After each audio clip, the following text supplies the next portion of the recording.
Bismillahirrahmanirrahim. Şimdi muhterem seyirciler, hani hakikaten bir mesuliyettir, bir sorumluluktur.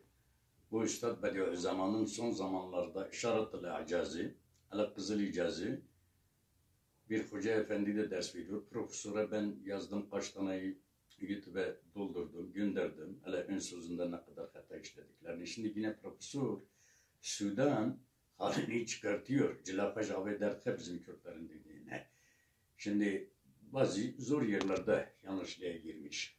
Şimdi o Ali Haydar Hoca Efendi, bilmem Necmiye Atik, böyle bunlar Kızıl İcazi, İşaret-ül İcazi, Türkçenin vasıtasıyla, tercümelerin vasıtasıyla bilmeleri mümkün değildir.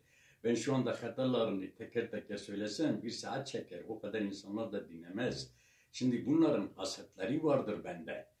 Sedrettin merhum Molla Sedrettin Hoca'nın kasetleri vardır.